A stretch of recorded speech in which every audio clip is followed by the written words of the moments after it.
नमस्ते। आज मैं नागेंद्र उपाध्याय एवं मेरे सहयोगी परमहंस तिवारी आप सबके बीच ऋतु संधि लेकर के आए हैं। मुझे आशा और विश्वास है कि यह ऋतु संधि आप सबको समझ में आएगा। इसमें सरल ढंग से ऋतु संधि के बारे में समझाया गया है। ऋतु संधि विसर्ग का र होना। ऋतु संधि का सूत्र है सस्य जुषो रुः। सस्य जुषो रुः। यदि विसर्ग के पहले अ और आ के अतिरिक्त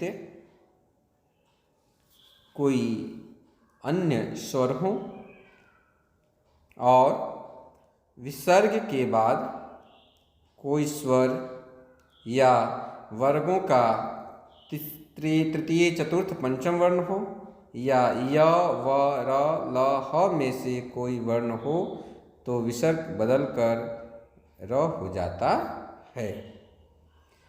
जैसे देखेंगे हम ऋतु संधि के नियम में सरल ढंग से इसको समझेंगे।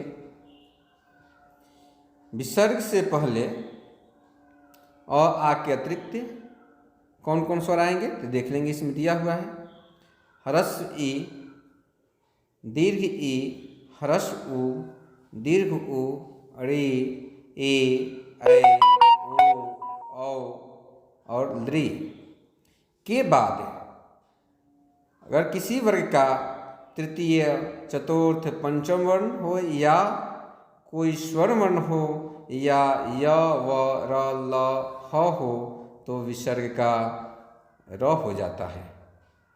अब हम देखेंगे कि विसर्ग वर्ग का तृतीय चतुर्थ पंचम वर्ण कौन कौन है।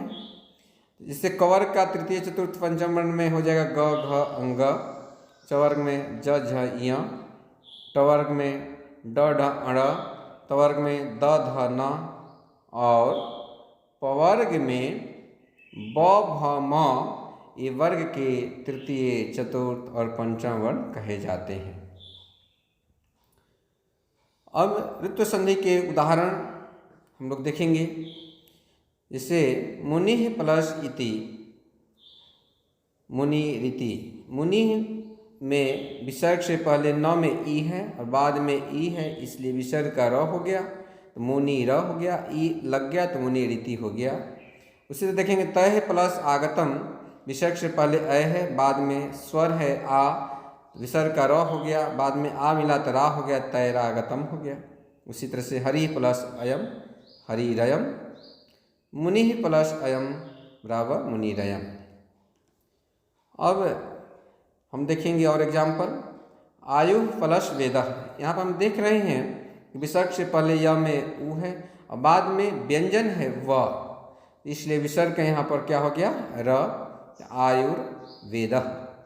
उसी प्रकार से देखेंगे यजुः प्लस वेदः। यहाँ भी विसर्ग का र हो गया है क्योंकि विसर्ग से पहले जु में उ है और वह बाद में व्यंजन है, इसलिए विसर्ग का र होकर के यजुर्वेदः।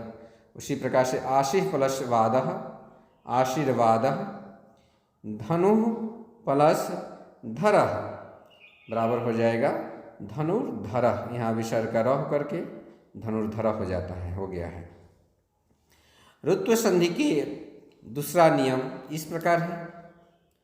यदि अव्यय या ऋकारांत शब्द के संबोधन के साथ विसर्ग हो, विसर्ग से पहले कोई भी स्वर हो और बाद में वर्ग का तृतीय चतुर्थ पंचम वर्ण या कोई स्वर या य व र ल ह हो तो विसर्ग बदलकर र हो जाता है। जैसे इसका हम लोग एग्जाम्पल देखेंगे, उदाहरण देखेंगे।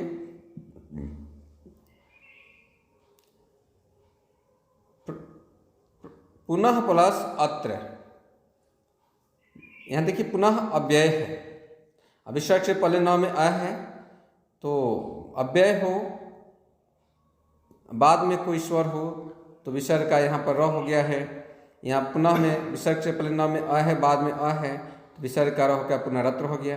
प्रातः प्लस गच्छति, विसर्ग का र होकर के प्रातर गच्छति। इस प्रकार से हम देखते हैं कि अव्यय के बाद अव्यय से पहले कोई स्वर हो उससे मतलब नहीं है। विसर्ग से पहले अव्यय वाला शब्द में विसर्ग से पहले कोई स्वर हो, बाद में कोई स्वर हो, या तृतीय चतुर्थ पंचम वर्ण हो, या य व र ल ह हो तो विसर्ग का र हो जाता है। इस प्रकार से प्रातः जरूर गच्छति, प्रातर गच्छति। अब ऋकारांत शब्द वाले का संबोधन पद के बारे में हम लोग देखेंगे। पितृ शब्द का रूप संबोधन में पिता होता है, इसलिए पितः फलश वंदे, विसर्ग से पहले त में अ है, बाद में व व्यंजन है, यहाँ पर विसर्ग का र हो गया। इस प्रकार से पितर वंदे हो गया। उसी प्रकार से देखेंगे मातः फलश वंदे, यहाँ भी विसर्ग का र होकर के मातर वंदे हो गया। धन्यवाद। पुनः हम लोग आगे मिलेंगे।